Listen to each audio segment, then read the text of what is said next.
എന്താടോ വിളിച്ചൊന്ന് വിളിയേട്ടൂടെ? എന്താ? എന്തു പറ്റി? ഒന്നുമില്ല. ഒന്നുമില്ലെന്നാ പിന്നെന്തെങ്കിലും കിടക്കണേ? എന്റെ പൊന്നു ലച്ചൂസ്, ഞാനൊന്ന് മനസ്സമാധാനത്തോടെ ഇവിടെ ഇരുന്നോട്ടെ, അല്ല കിടന്നോട്ടെ. എന്നാ എന്തേലും കഴിക്കാം. ലച്ചു, എനിക്ക് വിശക്കുന്നില്ല. വിശക്കുന്ന പറഞ്ഞാൽ തന്നെ ഞാൻ വന്നെടുത്ത് കഴിച്ചോളാം. എടുത്ത് കഴിച്ചോളാന്നാ? ഞാൻ വിളമ്പി തരാടാ. ഓ വേണ്ട, പറയുന്ന കേട്ടാത്തോന്നുവേ എന്നെ എല്ലാ ദിവസവും വിളിച്ചിരുത്തി നീ വിളമ്പിയാ തരുന്നേന്ന്. വേണ്ടെങ്കി വേണ്ട. ഒരു കാര്യം പറയാൻ മറന്നുപോയി.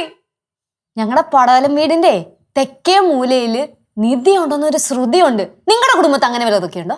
നിർത്തിക്കേ, കുറെ നേരം നീ തുടങ്ങിയിട്ട്. നിന്റെ വിചാരം എന്തുവാ? പടവലം കൊട്ടാരത്തിലെ രാജ്ഞിയെന്നാണ് നിന്റെ വിചാരം? എന്നെ കൊണ്ട് കൂടുതലൊന്നും പറയിപ്പിക്കരുത് വെച്ചു.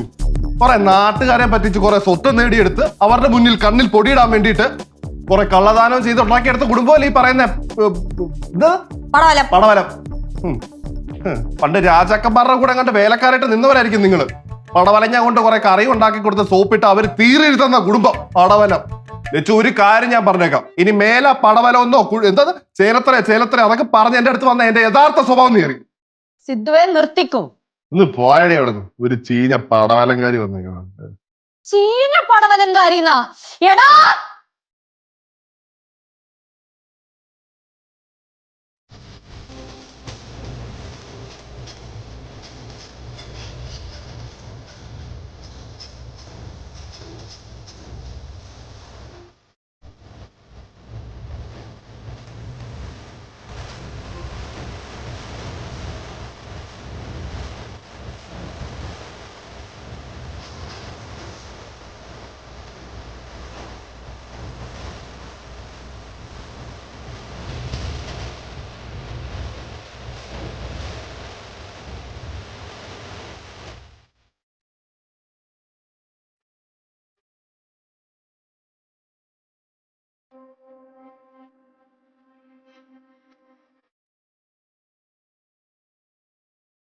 എന്താ എന്താ പ്രശ്നം? ഇവൻ നമ്മുടെ കുടുംബത്തിനെ പറഞ്ഞ മുമ്പേ ചീന പടവലങ്കാരി എന്ന് വിളിച്ചെന്നെ.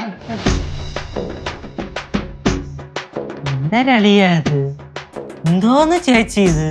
കുടുംബത്തിനെ പറഞ്ഞ പിന്നെ ഞാൻ നോക്കിക്കൊണ്ടിരിക്കണോ? ഇല്ല ഇല്ല, കാലം എത്ര മാറിയാലും ജനറേഷൻ എത്ര കഴിഞ്ഞാലും ഈ കുടുംബപ്പേന്റെ പേരുള്ള തല്ല് ജീവിതത്തിൽ കഴിയില്ല അല്ലേ അളിയ?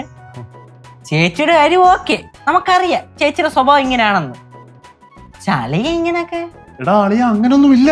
അമ്മമ്മ, അങ്ങനൊന്നും ഇല്ലെന്നേ. ഇവിടെ ചുമ്മാ എന്തൊക്കെയോ. നമ്മളൊക്കെ ഒരു ഒറ്റ കുടുംബം തന്നെയല്ലേ. ഈ കുടുംബത്തിനകത്ത് എന്തിനാലേ ഒരു വേർതിരിവ്? സത്യം പറഞ്ഞു കഴിഞ്ഞാലേ ഈ വ്യക്തിത്വമാണല്ലോ ഇമ്പോർട്ടന്റ്. പണ്ട് ആരാണ്ടോ പറയത്തില്ലേ ഇങ്ങനെ, അച്ഛൻ ആനപ്പുറത്ത് കയറി എന്നും പറഞ്ഞിട്ട് മകന്റെ ചന്തിയില് തഴമുണ്ടാവണമെന്നില്ലല്ലോ. അത്രേ ഉള്ളൂ. അല്ല, അത് മോൻ പറഞ്ഞത് ശരിയാ. കുടുംബമഹിമ ഉണ്ടെന്ന് വിചാരിച്ചേ കാര്യമില്ല. പോയിന്റ്. നമ്മള് കഷ്ടപ്പെട്ടാലേ നമുക്ക് ജീവിക്കാൻ പറ്റത്തുള്ളൂ. ഭക്ഷണം എടുത്തു വെക്കാന്നല്ലേ പറഞ്ഞേ? വിശക്കും. ഞാൻ പോയി ഭക്ഷണം എടുത്തു വെക്കാം. അയ്യോ,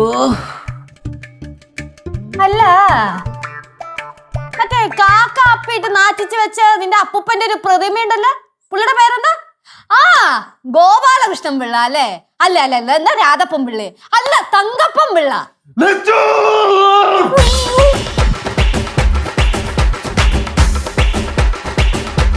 കാലം എത്ര മാറിയാലും കുടുംബത്തിനെ പറഞ്ഞ കളി മാറും.